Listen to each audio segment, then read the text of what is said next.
Le beau-père de mon meilleur ami m'emmène à l'hôpital, c'est l'hécatombe, hein. J'ai 3 côtes cassées, le scaphoïde cassé, double arrachement musculaire, brûlure au 3e degré. Je pense que le sport de haut niveau aussi m'a forgé. Je suis excessivement dur avec moi-même, parce que j'ai quand même beaucoup galéré dans ma vie. Si j'avais pas été sportif et extrêmement sportif, je serais mort d'obésité. C'est mon père qui me disait en gros, t'es nul, vas-y fonce, fais-toi mal, te casse pas la tête sur ce que tu ne maîtrises pas et que tu ne contrôles pas. Je me suis obligé de réussir pour permettre à mon père de se prendre sa revanche sur la vie. Je tape dans un poteau à je sais pas combien, 30-40 km/h, tu me laisses pas m'épanouir, tu me fais asseoir putain de merde 10 heures par jour sur une chaise en bois de merde. En fait, je m'en tapais, moi je voulais mon titre.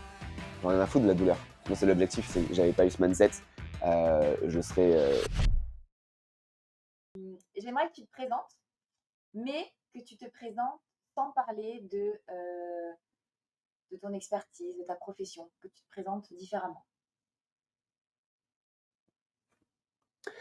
Eh bien, je m'appelle Franck Roca, j'ai 25 ans dans le corps, dans l'esprit, mais pas sur ma carte d'identité. Je suis excessivement dur avec moi-même. Je pense que ça vient de la dureté aussi que mon père m'a donnée. Je pense que le sport de haut niveau aussi m'a forgé un mental d'acier, peut-être une carapace, peut-être 2, peut-être 3.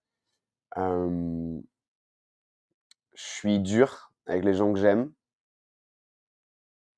Je suis dur avec mes clients, parce que je les aime et je veux qu'ils réussissent. Et ça d'ailleurs, c'est une vraie verticale, qui est complexe pour moi. En fait, j'ai du mal à comprendre que tout le monde n'est pas comme moi. Alors pas comme moi, en tant que je suis une référence, pas du tout, mais, en tant que, de toujours te pousser en fait, au-delà de l'au-delà de l'au-delà et c'est ma vie et du coup, ça m'emmène des choses donc, on travaille dessus, des remises en question, de l'auto-questionnage, merci l'IA également, et cetera et quoi dire? Je suis un homme heureux, je pense généralement, mais surtout depuis le 10 janvier 2015, l'apparition dans ma vie de Sydney, qui a changé ma vie, qui m'a, je pense, fait aussi améliorer, ma connaissance de l'être humain. Sydney est un être humain. Hem, Quelques années plus tard, 2 ans à peu près, plus tard, la Miss qu'on voit ici, qui est revenue dans ma vie, qui m'a happé sur les réseaux sociaux. Ça marche. N'en dis pas trop. Hem Et donc qui a rajouté encore une puissance dans mon bonheur et bien sûr, depuis quasiment 2 ans jour pour jour, il va avoir 23 mois là dans 2 jours, le Hugo, le carioca et du coup, je pense que lui, il a considérablement, finalisé de changer ma vie. Au-delà de changer ma vie dans le côté bonheur, il y a aussi, je pense, accélérer mon processus de transformation justement sur, on va dire les verticales un peu de dev perso, compassion, empathie et cetera, même s'il y a encore du chemin, mais je me vois déjà bien différent. Est-ce que ça te va sur une présentation non Ouais, CV? c'est bien, non, non, c'est bien, c'est une belle façon, une belle introduction. Comment tu, comment tu évalues le fait que tu sois heureux?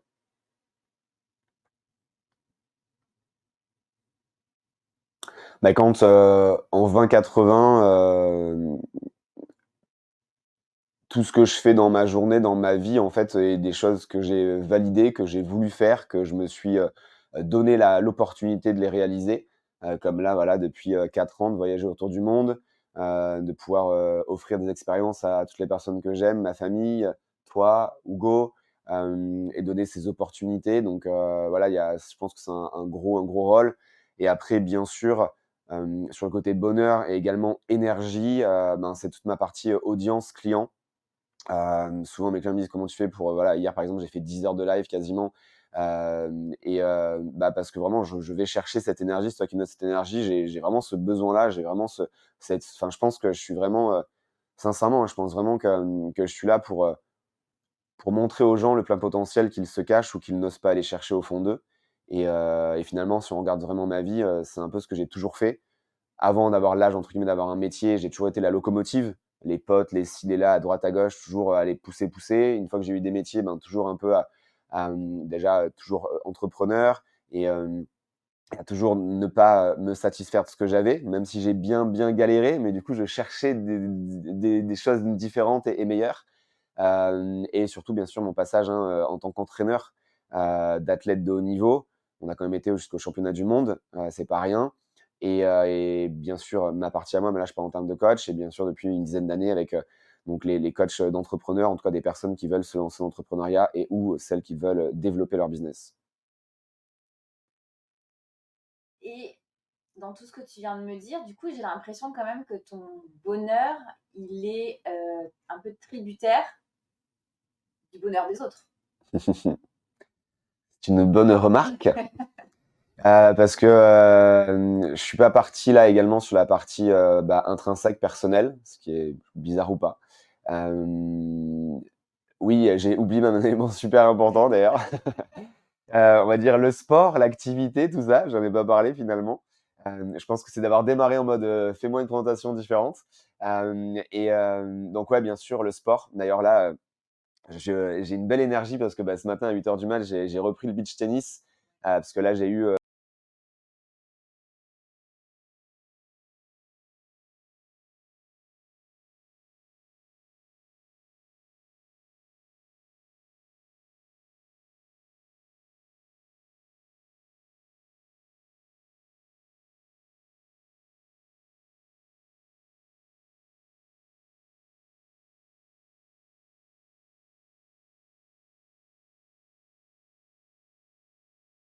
et où on veut vivre. Donc, on va dire la city, plein de gens, plein de lumière pour Steph, et moi, l'océan, la forêt, personne. Et voilà, et c'est un peu ça qui m'anime aussi. Je pense que je me recharge aussi avec ce côté extérieur, parce que finalement, j'ai aussi fait des sports d'extérieur. Notamment l'un des derniers à haut niveau, hein, le VTT cross-country, donc dans la forêt, ça, il y a pas plus pour voyager, etc. Donc ouais, c'est aussi ça. Bon, je pense qu'il y a plein d'autres trucs, mais du coup, là, c'est vraiment une grosse partie aussi qui me donne ce bonheur. En fait, c'est vraiment ce côté énergie, je pense, parce que j'aime pas, pareil, à la plage, elle, c'est crème solaire ou pas et son livre, et moi, c'est dans l'eau, courir, un enfant. Voilà. Alors, on va repartir quelques années. On va parler du petit Franck, petit Franck Roca. Comment il était, Franck, petit? Comme maintenant, plus petit de taille. Hem, Comment il était? Ça, c'est une bonne question parce qu'en fait, en tout cas moi, je me pensais d'une certaine manière jusqu'à à peu près mes 35 ans. Pour la simple bonne raison que donc je viens d'une génération d'il y a quelques années, et on avait les caméras à l'époque, ça s'appelait les Super 8. Et donc mon papa en avait une, et donc il filmait, certaines choses. Alors certains, il fallait sortir, 300 kilogrammes de matos, donc c'était pas comme là avec un iPhone où tu filmes le moindre moment, mais c'était des moments réfléchis. Mais notamment un moment en fait où je le revoyais, donc on était dans un jardin et je m'amusais, mon père est karatéka, 4 ou 5e dan. J'en ai fait, et du coup, en fait, on avait un abricotier dans le jardin et je tapais à main nue, et cetera. Je faisais des Zushiro Mawashigiri, c'est des coups de pied retournés, et cetera. J'avais là à peu près 3 ans et demi. Un vélo aussi, je sautais des marches. Enfin bref, déjà casse-cou. On faisait aussi des trucs comme ça en mode Schwarzy et compagnie. Et en fait, toute ma vie, je revoyais cette scène, vraiment cette scène de taper à main nue dans l'abricotier. Et en fait, dans ma tête, c'est mon père qui me disait en gros, t'es nul, vas-y, fonce, fais-toi mal, casse l'arbre. Enfin, vraiment dans le truc de push, push, push. Et en fait, d'avoir revu ces vidéos que je pense que je n'avais pas vues, ou en tout cas pas avec le même regard, parce que j'avais peut-être 5 ou 6 ans quand je l'avais vu. Et là, en fait, non. En fait, mon père, il est là, il m'encourage, il est avec ma maman, mais il est plus en mode même, j'exagère, mais en gros, plus en mode fais quand même attention. Et c'était moi, non, mais c'est bon, vas-y, je le fais. Ou alors, bah tiens, vas-y, là, tu n'y arrives pas, en gros, on change. Non, non, je veux y arriver. Donc, déjà, cette détermination, en fait, de mais pourquoi tu veux me faire changer d'exercice? Là, j'ai pas réussi celui-là, notamment le coup de pied sauté à toucher l'arbre. Mais en fait, je l'ai pas arrêté tant que je l'ai touché.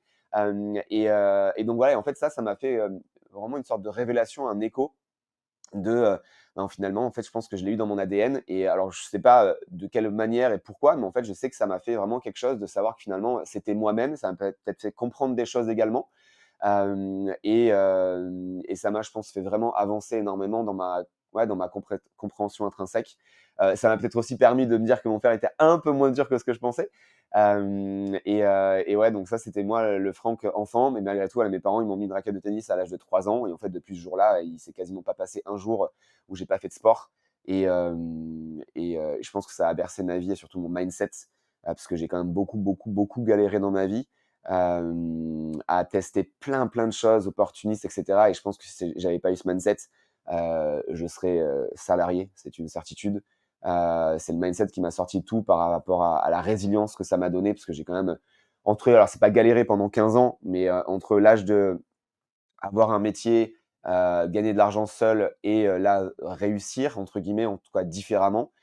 Il s'est passé quand même 15 ans, même si j'ai eu les passages à haut niveau et plein d'autres choses. Mais voilà, et donc c'était toujours de réinventer, d'aller rechercher plus loin, et finalement, bah, j'avais un objectif de vie, j'avais des ambitions, j'avais envie de, réinverser la vapeur. Voilà, nos parents, ils nous donnent tout ce qu'ils donnent, et sauf qu'à un moment donné, ben, comme je viens d'une famille très, très modeste, ben, du coup, j'avais envie de leur faire vivre des expériences qu'ils n'avaient pas vécues, dans leur enfance, dans leur vie même, et voilà, et pour tout ça, j'avais envie de réussir. Et comment tu décrirais ton enfance? Beaucoup d'amour, de mes parents, on va dire montré de ma maman, un peu moins montré ou différemment de mon papa, mais ils étaient quand même là, donc on n'était pas, des millionnaires, mais en tout cas, ils ont tout fait pour que je puisse avoir, le meilleur en tout cas, même si je me rappelle qu'il y a de certaines phases qui étaient quand même très complexes. Mon père bossait énormément, donc je le voyais pas beaucoup, donc je passais beaucoup plus de temps avec ma maman. Hem Et comme je le dis toujours aussi, heureusement que j'avais quand même le papa et la maman, alors pas, femme et homme, mais parce qu'en gros ma mère, elle est plus dans le côté un peu peur, un peu moins osé, donc plus la typologie vraiment, ben, salarié et cetera, et mon père, heu, parce qu'il a été soutien de famille à 13 ou 14 ans, hein, là on revient, aux années, Tu peux 60 un et petit peu quelques. expliquer ce que c'est soutien de famille? Bah, soutien de famille, en fait, il a, 1, 2, 3, 4 frères et sœurs. Mmh.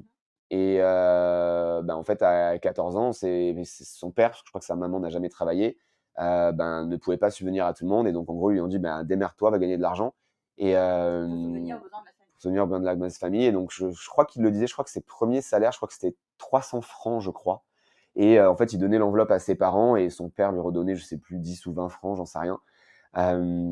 Et donc voilà, donc c'est ça, soutien de famille. Donc je pense aussi que forcément, bah, la dureté, je me rappelle aussi qu'il me dit, à table, son père qui lui envoyait les quignons de pain dans la gueule.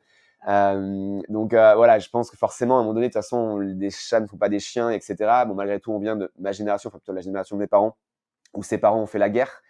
Donc je pense qu'aussi ça fait aussi une différence. Et donc ouais, donc un tout, qui fait que, dans cet écosystème-là, mais après dans l'enfance, même s'il y avait une dureté d'éducation, et je pense aussi, tu vois, qui m'a donné le truc de, jamais lâcher, il y avait quand même de l'amour, au sein de notre famille. Hem,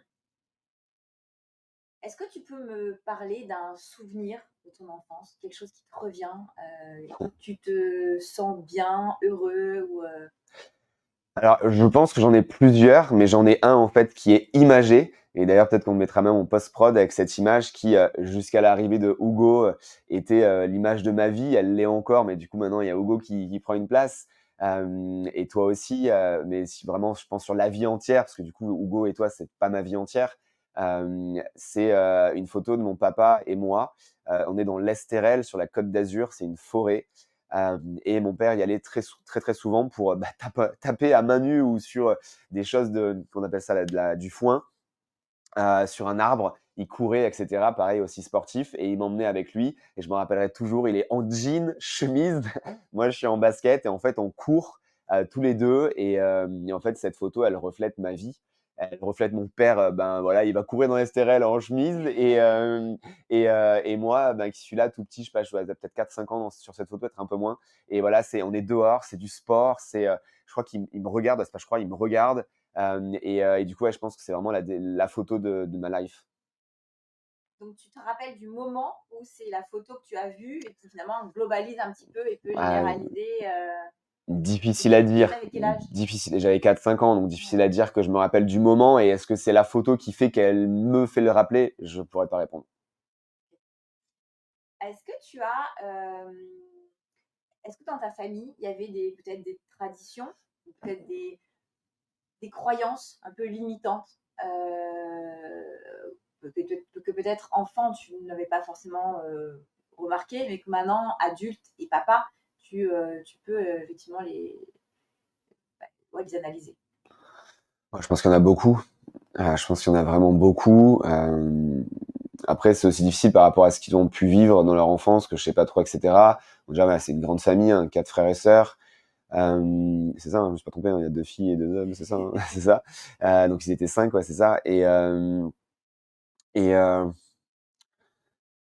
ouais, bon après c'est tous les trucs de famille là, si je sais pas si j'arriverai à voir un peu les choses, mais oui, je vois plein de trucs. J'ai pour l'instant là, j'arrive pas en tout cas à déterminer un truc très précis, mais oui, je vois plein de ci et de là. Mais pour te dire, hein, j'aimais pas l'école, j'ai eu 3 au bac blanc et je suis le seul de la famille sur, une vingtaine d'enfants à avoir eu le bac. Donc pour te dire le niveau de la famille et d'éducation, et peut-être aussi, tu vois, d'éducation dans les 2 sens, donc d'éducation personnelle, l'école, scolaire, diplôme, même si ça fait pas toute la vie et ça sera ça un autre sujet de parler de l'école. Et aussi donc l'éducation, bah, parents, ah, bah, qu'est-ce que tu fais? Qu'est-ce que tu fais pas? Qu'est-ce que tu veux en faire? Blablabla. Et c'est sûr que là-dessus, voilà, moi, j'avais pas grand-chose à aller récupérer, à aller chercher. Hem, Tous, ben, avec des salariats, enfin des jobs très, «en bas de l'échelle» entre guillemets. Il y en a quelques-uns qui étaient, chefs d'entreprise. Hem, mais voilà, pas entrepreneur, chef d'entreprise, c'est quand même une belle différence pour moi. Chef d'entreprise, en gros, c'est juste que le chèque, c'est pas un patron qui te le fait, c'est toi-même. Et entrepreneur, c'est tu crées vraiment quelque chose, tu as une ambition plus grande et cetera. C'est ma propre définition. Hem et hem et ouais, mais malgré tout, voilà, enfin, sans une réussite, phénoménale, c'est voilà, c'est un chef d'entreprise qui se fait son salaire, en fait. C'est vraiment ça que je voulais dire et donc du coup, c'était difficile à aller chercher, du bonheur là-dedans ou en tout cas de l'ambition. Hem et après oui, je pense que alors ça peut être aussi de la génération, mais je pense que personne de la famille a bossé sur lui, en fait. Donc là, si on fait la verticale dev perso, alors bien sûr, hein, c'était beaucoup moins courant, commun. Il y a plein de choses qui sont sorties depuis 20, 30 ans, donc on est bien d'accord, attention, hein. Mais malgré tout, voilà, il y a quand même maintenant, depuis 20, 30 ans, on aurait pu s'améliorer. OK, ils sont plus âgés, donc du coup, tu as moins envie ou peu importe. Mais bref, il y avait quand même un sentiment donc de cette dureté, de cet ego, de vraiment, enfin, je revois là quelques scènes, quelques images, bon, sans parler hein, de ce que tu dois peut-être connaître, bourré au jour de l'an ou à Noël, les repas de famille où tout le monde se met presque la main dessus, etc. On est les mêmes familles, hein, t'inquiète pas. Mais ouais, après aussi, il y a eu des couacs entre frères et sœurs. Donc ça a fait des pertes de vue, des je veux pas te parler pendant 5, 10, 15 ans, blablabla. Enfin bref, voilà, je pense que voilà, je suis pas du tout une famille unique. On est, je pense, comme tout le monde et en tout cas comme une grosse majorité. Et ouais, j'ai pas ressorti beaucoup de positifs de ma famille. D'ailleurs, c'est pour ça que je suis pas du tout proche, à part peut-être aller un cousin qui est un peu plus proche, parce qu'il est un peu plus proche de ce que je trouve qu'il faut faire dans la vie en soi, pour se donner les moyens d'eux en tout cas. Et voilà.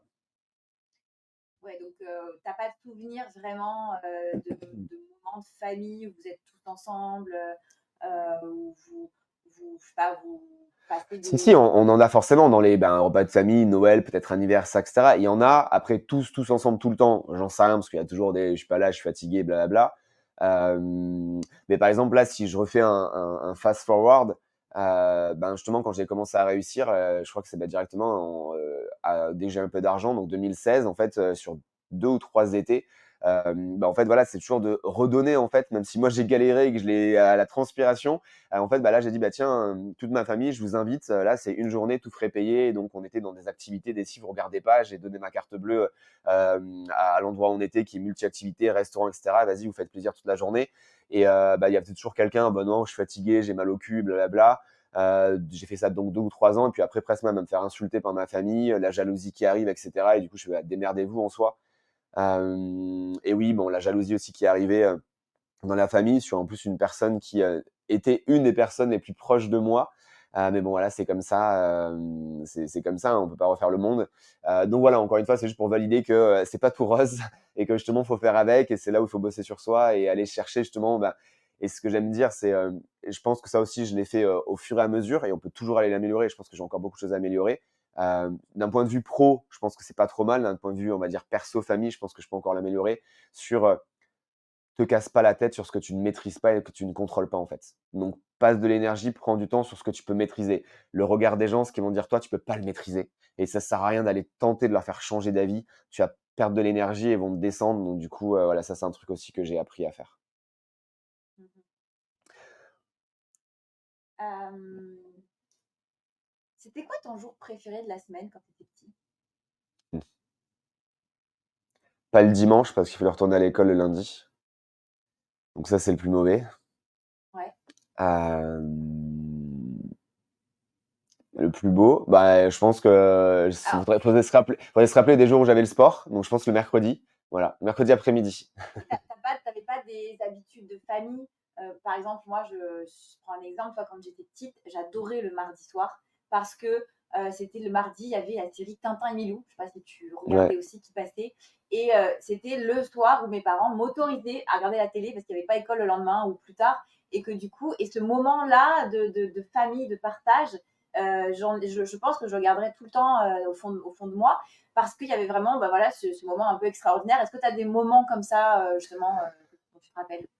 Alors, si je vais un peu dans ta verticale, j'en vois pas beaucoup parce que déjà, en fait, la semaine, le soir, mon père rentrait tard. Il y avait 2 ou 3 soirs où il a été au karaté, donc on mangeait pas ensemble.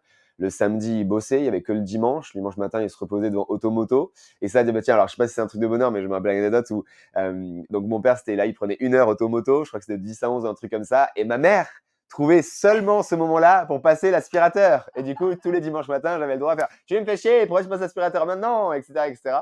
Donc bon, j'ai un peu dévié sur ta question, mais en gros, là, ça, c'est un moment. Après, ouais, peut-être aussi, oui, devant la télé, bon, un peu quand on regardait la télé, malheureusement, mais c'est comme ça, des émissions de merde. Donc là, plus avec ma mère par rapport là au moment où mon papa n'était pas là. Après, tous ensemble, non, on n'avait pas, tu vois, par exemple, le dimanche midi au parc ou j'en sais Partager pas rien. les Il y activités. avait certainement, mais en tout cas, des dates qui me marquent et régulières, non, Les vacances, j'en vois pas. Des vacances, il y en a eu très peu, d'accord. très très peu Vacances, ensemble. découverte, genre quoi Moi, je pense argent et temps. Comme ça, de mémoire, je sais pas, en tout sur toute notre vie, je pense qu'il y a eu peut-être, j'en sais rien, 2-3 fois une semaine et une fois 2 semaines, de souvenirs. Hem, donc ouais, ouais, j'ai pas le truc comme ça qui me revient en tout cas. Ah, tu disais que tu n'aimais pas le dimanche soir à cause de l'école. Ouais. On reviendra dessus dans une autre interview, mais rapidement. Du coup, enfant, comment tu percevais l'école, enfant, quand tu étais petit, hein, je parle. Pas avec ton regard d'adulte, mais enfant.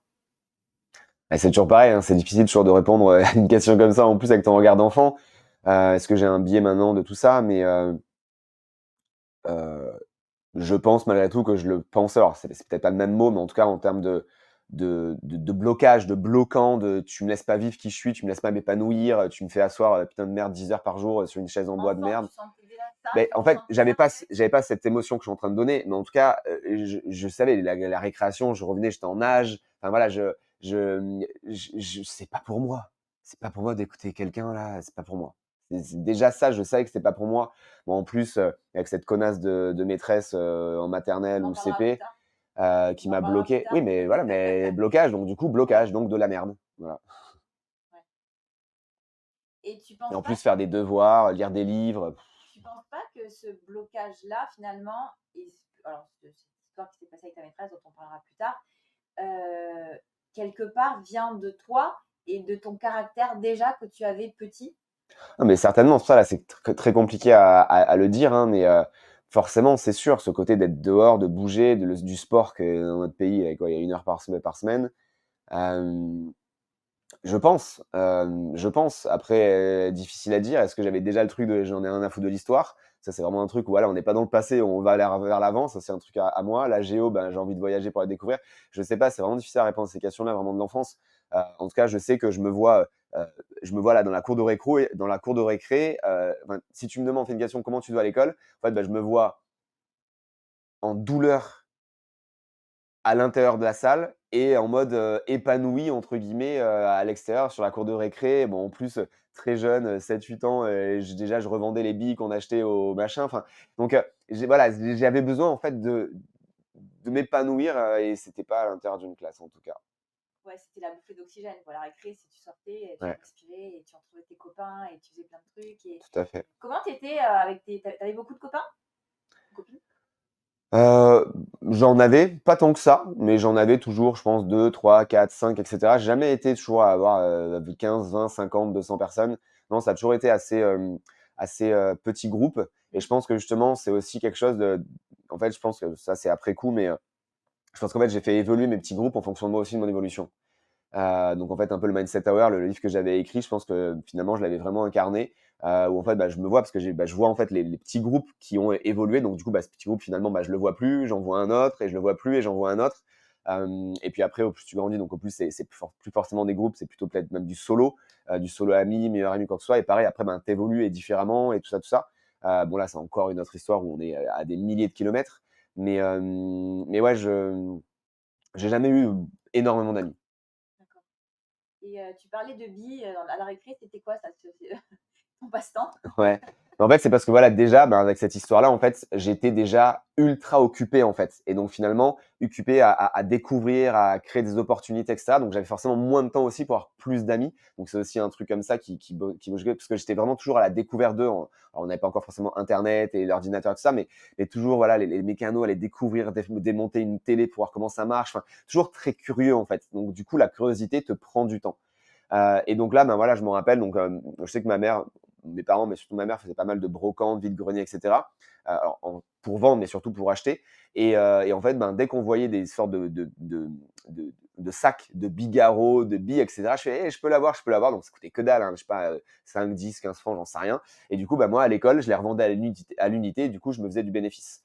Donc voilà, déjà là, à 7, 8 ans, j'avais cette âme de commercial, Commercial, d'entrepreneur, ouais. de tout ça, tout ça. Comment je génère de la marge, en fait, achat-revente et ce genre de choses.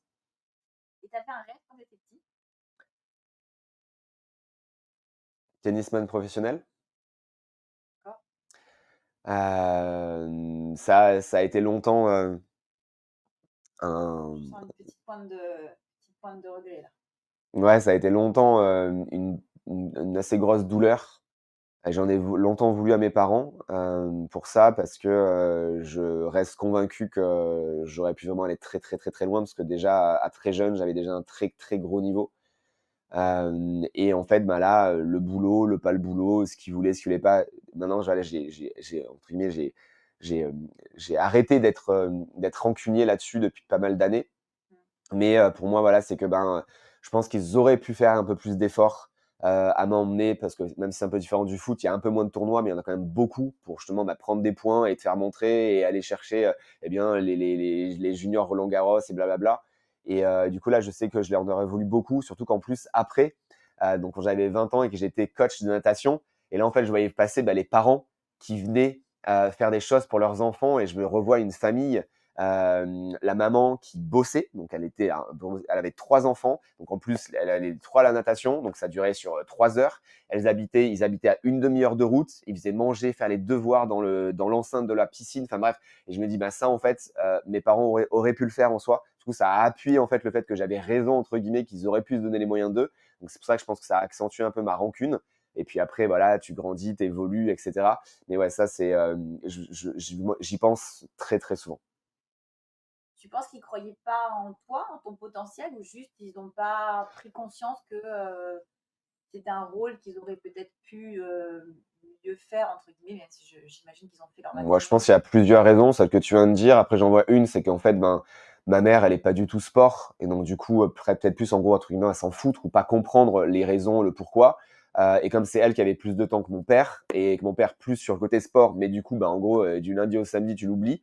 Et c'est souvent le samedi les tournois. Donc voilà, je pense que c'est un mix de tout, et ouais. C'était quoi tes goûters quand tu étais Oh petit? putain, de la merde au carré. Je l'ai toujours dit, si j'avais pas été sportif et extrêmement sportif, je serais mort d'obésité. Je te regarde dans les yeux, je serais mort d'obésité. J'ai pas dit que je serais gros, je serais mort d'obésité. J'avais carrément des tiroirs dans ma chambre de sucre. C'est les boules coco, c'est les Snickers, les Mars, toutes les conneries, les Sunny Delight, les Coca. En fait, c'est simple, pendant plusieurs années, en tout cas un long moment, un petit déj. Alors j'ai eu bien sûr, hein, tous les Kellogg's, tous ces conneries-là, il y a que du sucre qui rentre en intro, et après ça fait du bordel.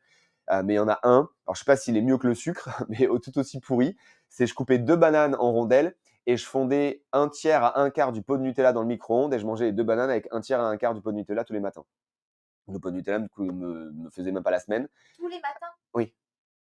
Waouh! Et donc voilà, c'est pour ça que je dis, que j'aurais fini obèse, mort, vraiment, parce que j'avais du sucre à gogo dans mon sang. Donc heureusement quand même que je le dépensais avec, toutes ces heures de sport, et vraiment, mais vraiment, je pense qu'un jour même, je pense que je demanderai à ChatGPT, ou d'aller voir des vrais scientifiques, qui puissent me dire vraiment ce que Ouais, j'aurais de pu, demander ce que tu aurais pu avoir voilà, comme si en gros, en maladie ou étant canapé chips, qu'est-ce que où j'en serais aujourd'hui, je pense que ça serait pas beau à voir. Mais bon, encore une fois, là, c'est l'éducation, et cetera, blablabla. Ma mère pensait j'avais les laits Nestlé aussi, les laits Nestlé. Bref, toute la merde. Ma mère, enfin, encore tu vois, ma mère, elle pensait pas mal faire et en plus, ma mère a toujours cuisiné. Ça, par contre, on n'a jamais eu de plat préparé. Donc en fait, sur le côté vraiment, on va dire repas, c'était toujours des bons repas, même si on peut toujours faire mieux, mais en tout cas, c'était des bons repas. Mais par contre, c'est vraiment les à côté où en fait, elle pensait, je sais pas si c'était de faire plaisir, mais aussi, bah, tu fais du sport, du coup, tu as besoin de sucre. Et ben là, on sait pas ce que c'est le sucre, la glycogène et blablabla, et cetera. Enfin, tu vois, donc bah, pour elle, c'était super ce qu'elle me faisait. Et encore aujourd'hui, il y en a même qui, avec tout ce qu'on a aujourd'hui, qui pensent que c'est bien. Oui, je pense elle devait se dire, ben, je vais lui montrer que je l'aime en lui donnant à manger, en le nourrissant comme ça avec des choses que lui, il aime. Et du coup, je pense que c'était cette intention-là, en tout cas. Donc, tu disais tout à l'heure que t'es pas proche de ta famille ou tu as très peu de personnes, dont ton cousin, dont tu te considères quand même plus proche. Aujourd'hui, adulte, t'as pas le sentiment que ça t'a manqué, que peut-être le fait d'être dans une famille plus unie, plus proche, avec des membres de la famille bah, qui te soutiennent, qui croient en toi, ça peut quand même être un facteur peut-être de réussite ou pas, mais en tout cas d'épanouissement. Je ne sais pas du tout. Je ne sais pas du tout. La seule chose que je peux dire que oui, c'est que j'étais très solo, ouais, très solo en fait. Je me contentais de moi-même, de mon temps. J'ai aussi beaucoup dessiné. Je faisais des dessins jusqu'à 30 heures. Donc voilà, j'ai toujours été très solo, à très m'occuper tout seul. Là, par rapport à la famille, plus d'unis, certainement, hein, certainement on le sait. En plus, on est des éponges enfants. D'ailleurs, on le fait énormément avec Hugo. Donc forcément, oui, je pense que si j'avais vu une famille plus unie, peut-être mon père plus souvent là, peut-être plus de trucs en famille. Forcément, peut-être que j'aurais été différent sur cette partie-là. En tout cas, je pense que malgré tout, justement, d'avoir bossé sur moi-même, je pense là donner au minimum ce dont il a besoin Hugo, voire plus, parce que justement, peut-être aussi du coup d'avoir analysé ça, j'ai pas envie de refaire les mêmes erreurs. Euh, donc ouais, j'ai pas de réponse, mais certainement. Tu es fils unique. Yes. Est-ce que tu aurais aimé avoir des frères et sœurs? Ouais, alors je l'ai toujours dit, par contre, je sais pas si c'est pour la bonne chose, mais parce qu'en fait, j'avais mon meilleur ami qui avait une sœur avec 3 ans de plus, je crois. Et donc, en fait, c'était super cool parce que quand elle venait à la maison, ben, enfin, la maison, j'ai la maison parce qu'en fait, on vivait vraiment presque ensemble avec mon meilleur ami. Du coup, quand elle venait chez lui, elle était avec toutes ses copines et du coup, bah, c'était cool pour après sortir avec ces copines-là. Donc, en fait, c'était là, à un moment donné, c'était juste pour dire, ah, j'ai une grande sœur, comme ça, du coup, je peux sortir avec toutes ses copines. Voilà, c'était ça, c'est le pourquoi. Après, est-ce que vraiment, au fond de moi, je voulais quelqu'un, j'en sais rien, mais voilà, je me rappelle de cette anecdote-là.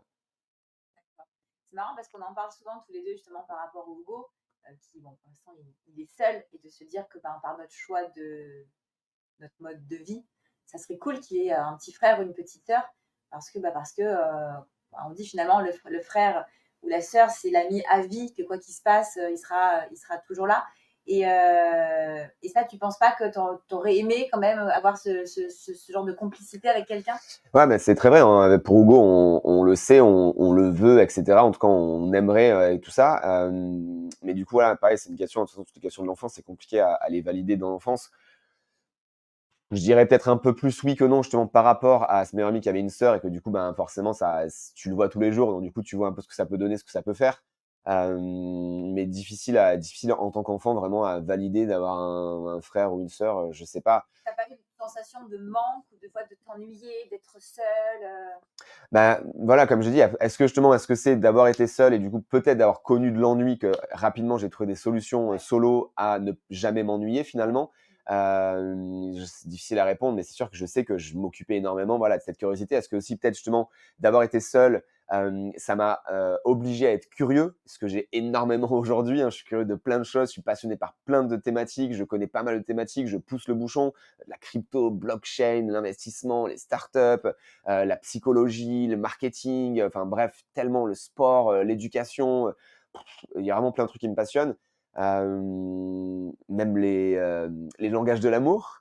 Donc ouais, j'en sais rien, mais en tout cas, je pense que là, du coup, si on valide que ça m'a apporté de la curiosité, ben je veux pas de sœur et de frère, tu vois.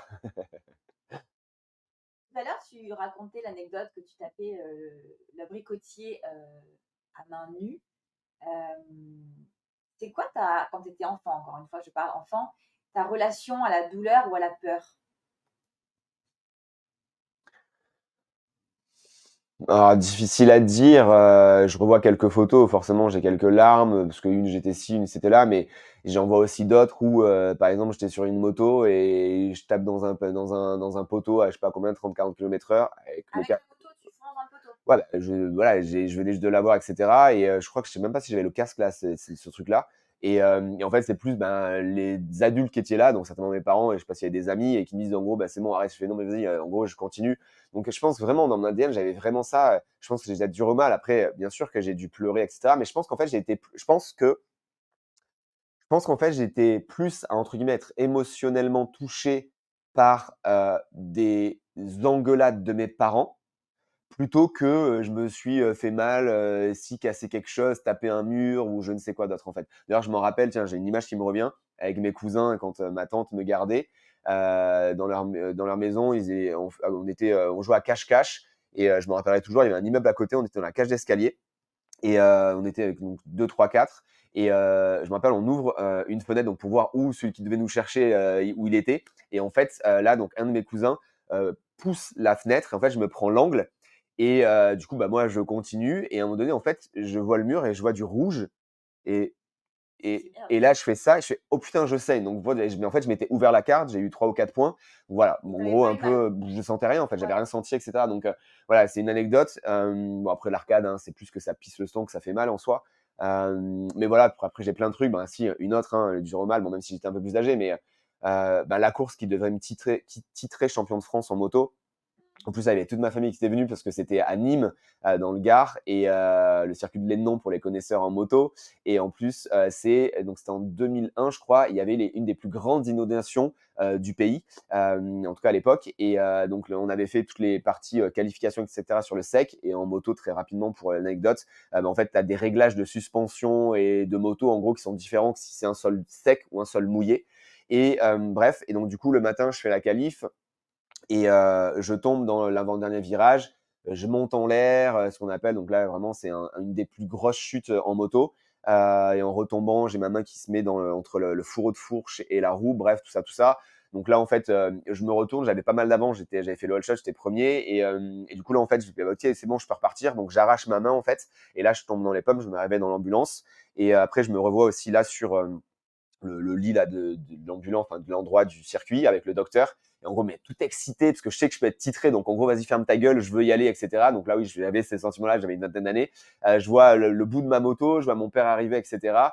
Et en gros, là, le docteur me fait attention, là, c'est moi qui te dis si tu reprends le départ ou pas. Et là, en mode, t'as mal? Non. Tout va bien? Alors que tu avais mal. Oui.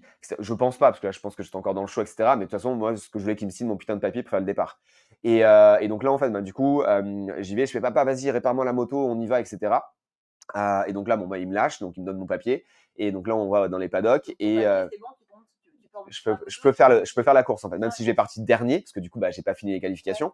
Donc je crois que je pars 32 ou 34e sur la ligne, hein, ça fait du monde devant. Et en plus, la pluie qui arrive. Et donc là, justement, bah, on s'occupe plus de moi que de la moto. Voilà pourquoi j'ai fait l'explication tout à l'heure. Et donc en fait, on laisse les réglages du dur sur la moto. Moi, on est obligé de couper le gant et on m'attache pour pouvoir débrayer, embrayer. Même on se dit, OK, si tu n'arrives pas à débrayer, c'est pas grave, parce qu'en gros, sur une moto, tu peux ne pas débrayer, même si après ça crame l'embrayage, mais tu peux le faire. Et nous, on est dans un circuit, bref, tu t'en fous. Je crape aussi, je sais plus trop quoi, bref. Et en fait, je prends le départ de la course comme un fou furieux, donc sous la pluie. Et finalement, je fais quand même une énorme remontée parce que je crois que je finis 9 ou 11. Et tu avais mal? Euh, et bah, là, l'adrénaline, j'avais pas mal. Ouais. Sauf que bah, justement, en fait, après la course, là, donc le beau-père de mon meilleur ami m'emmène à l'hôpital. Et en fait, là, à l'hôpital, c'est l'hécatombe, hein. J'ai 3 côtes cassées, le scaphoïde cassé, double arrachement musculaire, brûlure au 3e Donc attends, tu degré. avais tout ça et tu es quand même remonté sur la Ouais. moto et tu as quand même fait la course. Et J'avais tu tout ça de la ressentais chute pas du matin. de Mais en fait, je m'en tapais, moi, je voulais mon titre. J'en ai rien à foutre de la douleur. Moi, c'est l'objectif.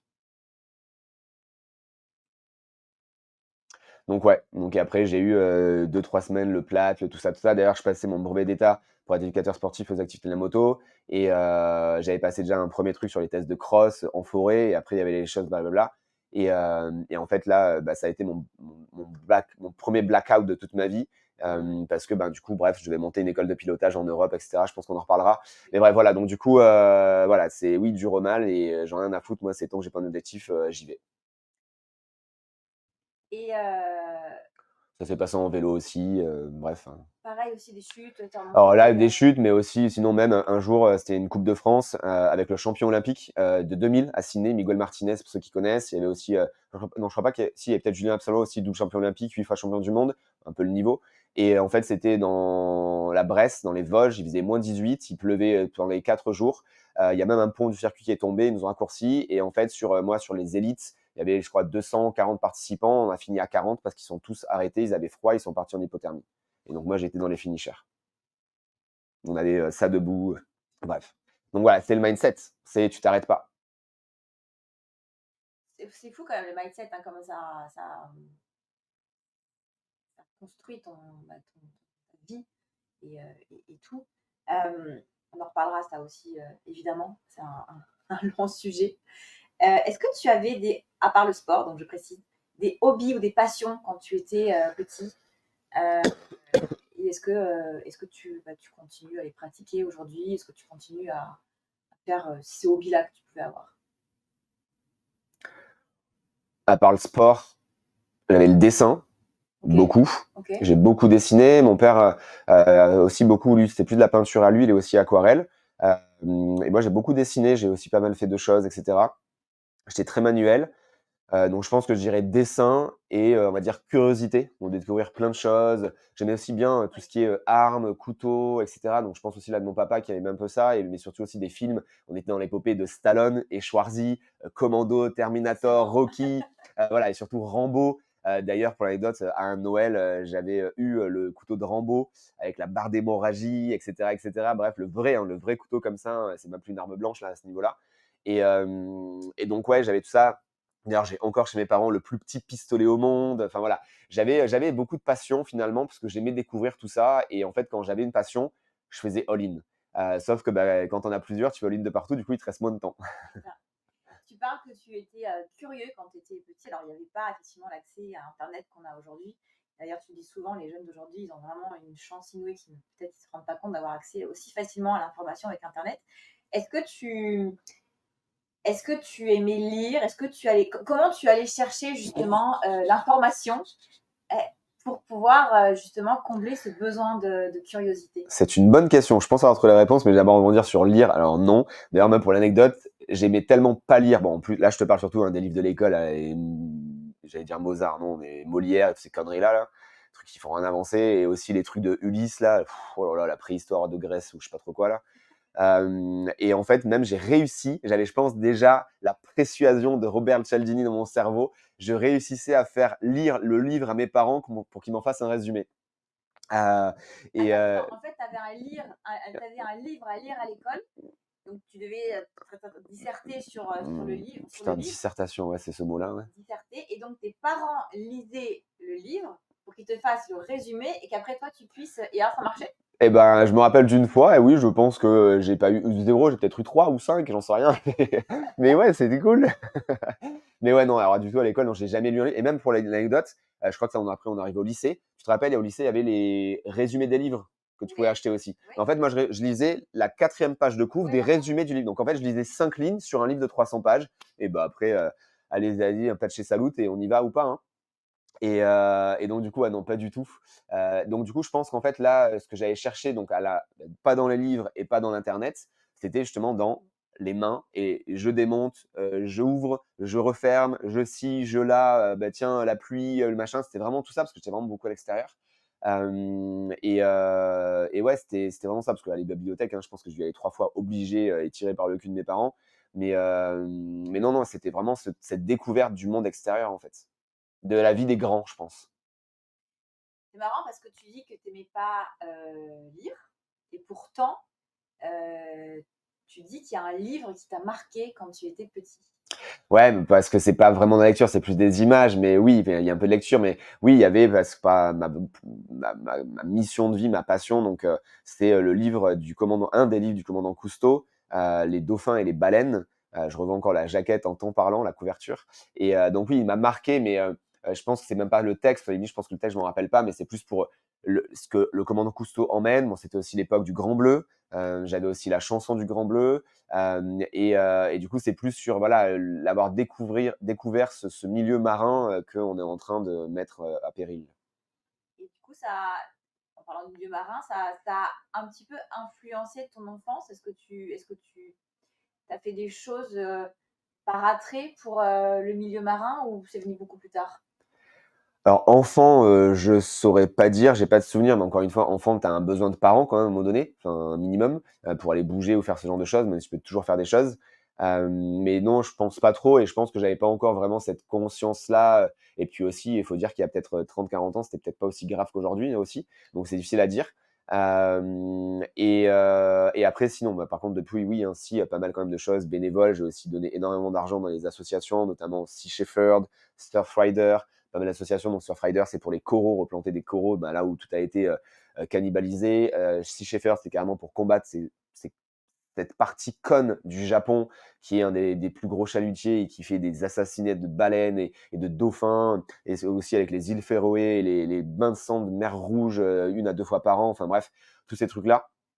Donc là, je sais que j'ai donné énormément d'argent, bénévole aussi. Et je pense que si j'avais découvert ou eu de l'argent plus tôt, je pense que j'aurais été sur les bateaux de Sea Shepherd à 25 ans, 30 ans ou ce genre de choses. Ouais. Hem, Quand tu parles de ces tueries-là qu'ils font, aux îles Féroé, j'avais entendu une personne intervenir là-dessus en disant que finalement, il y avait pas de c'était pas une volonté Ouais, de c'est tuer une pour culture, tuer. une Ouais, coutume, etc. Mais j'en ai rien à foutre.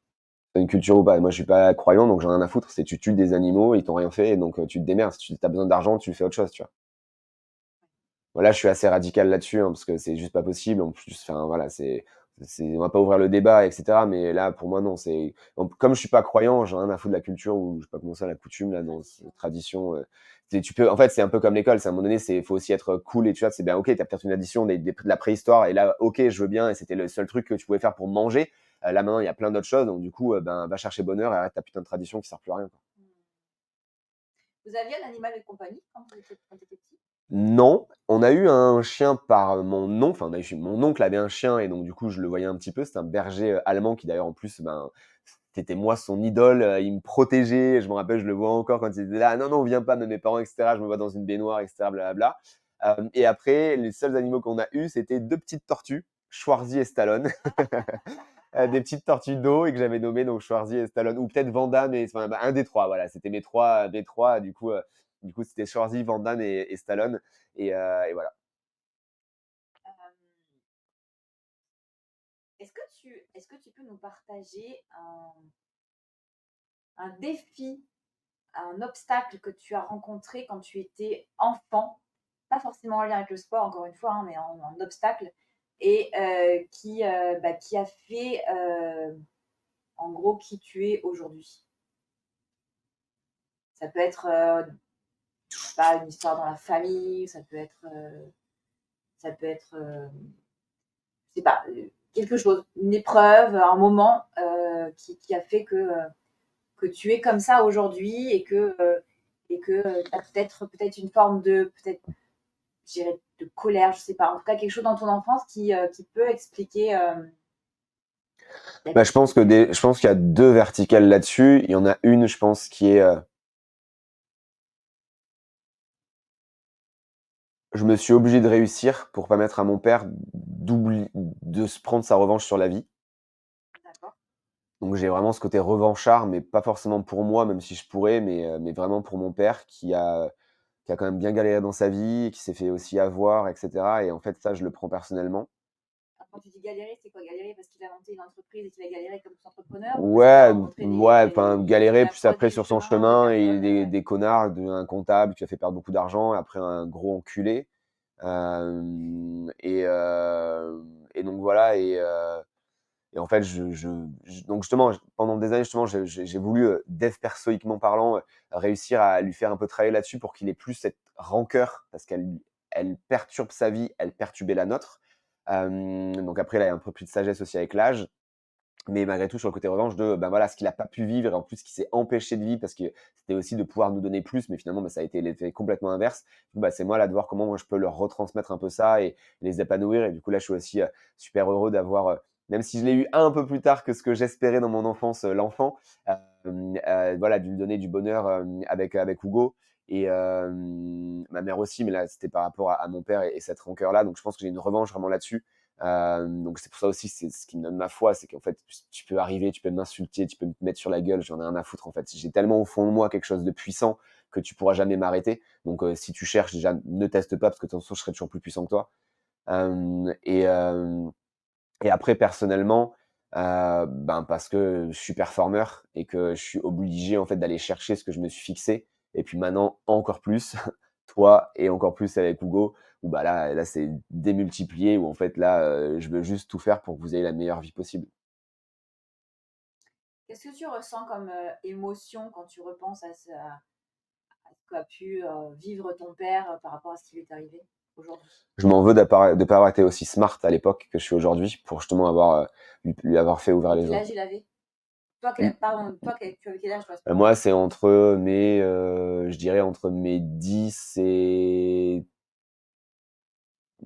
30. Alors, est-ce que tu penses qu'à 10 ans, Bah, je m'en fous. tu Je peux m'en avoir fous. C'est la dureté que j'en ai avec moi-même. J'aurais dû être plus à smart. 10 ans, tu penses que tu Et peux, c'est ce que je me dis aujourd'hui, c'est la dureté envers moi-même, en fait. Je dis pas que j'aurais pu l'être. Je dis que c'est un truc que j'aurais voulu. J'aurais voulu pour, en fait, trouver, là, ce que j'ai tenté de trouver comme solution, et cetera, ben, j'aurais pu. Et donc voilà, donc c'est vraiment ce côté revanchard, et cetera. Et voilà, c'est comme ça. C'est ben, les personnes que j'aime, en fait, je peux pas autoriser, en fait, qu'on se donne pas les moyens d'eux. Et donc là, moi, je me dis que je me suis pas donné les moyens d'eux. De toute façon, je suis extrêmement dur avec moi-même, et donc tu aurais fait ça, quoi?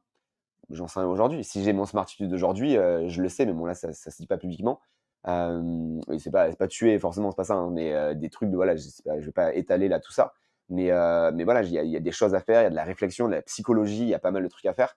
Mais en tout cas, voilà, je m'en veux au minimum, sinon au pire, même si on parle pas de cette personne-là, parce que c'est extrinsèque finalement, enfin on peut moins le contrôler, mais au moins peut-être de faire des choses pour que mon père puisse évoluer ou trouver des voies différentes.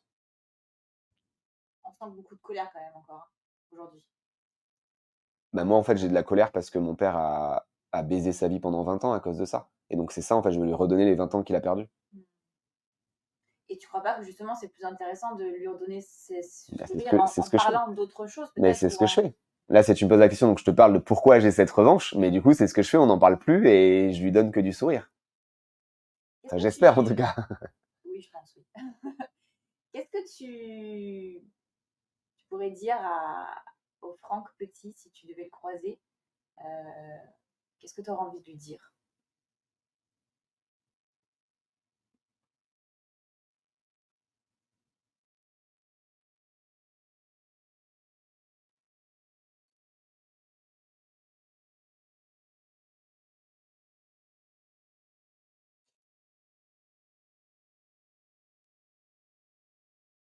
D'apprendre la psychologie humaine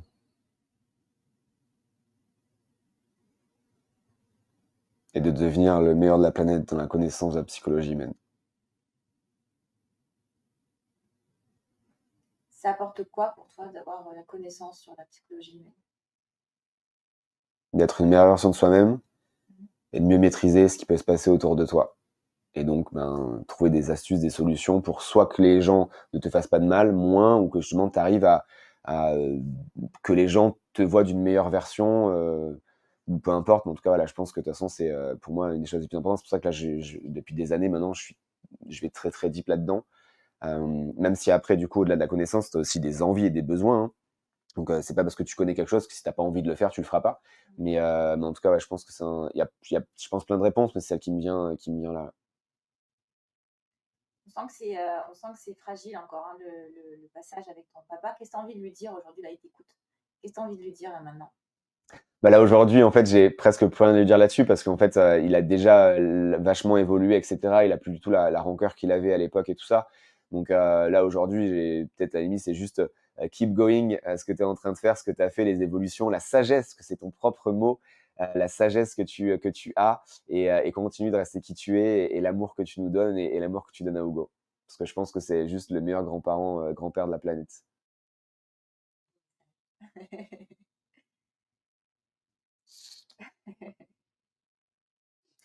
Bon, on va, on va parler d'une partie de toi plus émotion. Ça va faire 1 heure. Est-ce qu'on continue ou est-ce que tu veux qu'on Si tu as une dernière question, ouais, mais bon, c'est sur des blocs d'1 heure, ouais, je pense. Après, bon, sur celle-ci, si après, moi, je vais pas te casser ton truc, hein, mais Non, non, non, c'était pour basculer sur un autre débat, mais on peut tout à fait rester sur ce qu'on vient de dire, sur le beau message pour ton papa. Et puis, on abordera à la prochaine interview plus la partie émotion euh, que, qui, pour moi, chez toi, est encore trop sous contrôle et sous maîtrise. Et que bah, pas vraiment, regarde là, hein. au quotidien. Et que voilà, j'ai envie de creuser un peu là-dessus. Comment tu gères tes émotions? Comment tu fais pour, quand elles sont là, comment tu fais pour les accueillir et pour quelque part se dire, ben, c'est OK, c'est là. Et puis, voilà, toute cette partie-là qu'on a au quotidien, à la fois perso, papa, entrepreneur, chef d'entreprise. Et Dieu sait qu'on en a beaucoup, des émotions au quotidien. Yes. Voilà. Ben, merci pour ce moment. Un beau moment de partage, un beau moment bah, sur le Franck enfant. Peut-être qu'on reviendra dessus à travers d'autres thématiques. Et en tout cas, bah, on se dit à la semaine prochaine. Yes, merci beaucoup. Merci à toi, chérie. Et puis, merci à toi aussi qui nous a regardé en live, qui nous regardera certainement en rediffusion. Et puis, on se retrouve la semaine prochaine. Et ouais, hâte aussi d'aller chercher d'autres sujets. Et puis après, les sujets aussi entrepreneuriaux, parce que aussi, j'aimerais aussi qu'on partage comment t'es en couple, comment t'es en couple d'entrepreneur, comment t'es en couple à l'autre bout de la planète, comment t'es en couple d'entrepreneur à l'autre bout de la planète avec un enfant dans un pays où tu parles pas la langue. Bref, il y en a beaucoup de choses à faire et je pense qu'il y a vraiment des choses aussi à aller chercher parce qu'il y a de plus en plus de monde qui veut quitter son pays ou aller voir ailleurs ou ce genre de choses. Et du coup, je pense qu'on a beaucoup de choses à vous apporter également. Oui, tout à fait. Notre style de vie de parents digitaux entrepreneurs et dans un monde, dans un pays où on ne parlait pas la langue. Maintenant, on peut dire quand même qu'on se débrouille. Hein. Mais c'est vrai on a fait des choix de vie qui ne sont pas forcément faciles, mais qui sont enrichissants et on a hâte de... Mais comme tu le dis très bien, et tu peux terminer avec ta punchline par rapport au confort et blablabla. Ah, alors c'est pas vraiment une punchline, c'est une vision un peu différente de la zone de confort. Finalement, bah, c'est dans que pour moi, la zone de confort, on peut l'agrandir à partir du moment où on arrive à continuellement sortir de sa zone de confort, donc de vivre une zone d'inconfort. Et une fois qu'on vit entre le confort, l'inconfort, et qu'on ne reste pas en permanence dans une zone de routine et de facilité, effectivement, eh bien, on élargit sa zone de confort. Et quand cette zone de confort devient trop confortable, il faut être capable d'aller chercher de l'inconfort pour justement bien, élargir un petit peu tous les paramètres. Oui, mais tu as quand même une punchline. Là, tu t'en es pas rappelé, je vais te la rappeler moi, du coup. Ah ouais. C'est que dans ta zone de confort, tu as une vie d'inconfort. Ah oui, d'accord. Oui, C'était ça que j'attendais. c'est ça. Dire. Mais non, c'est la tienne. Voilà. Ben, merci à toi. Et merci à toi aussi qui nous a écoutés et suivis. Et puis on se dit à très très vite. Yes, merci. Ciao, ciao. Ciao, ciao.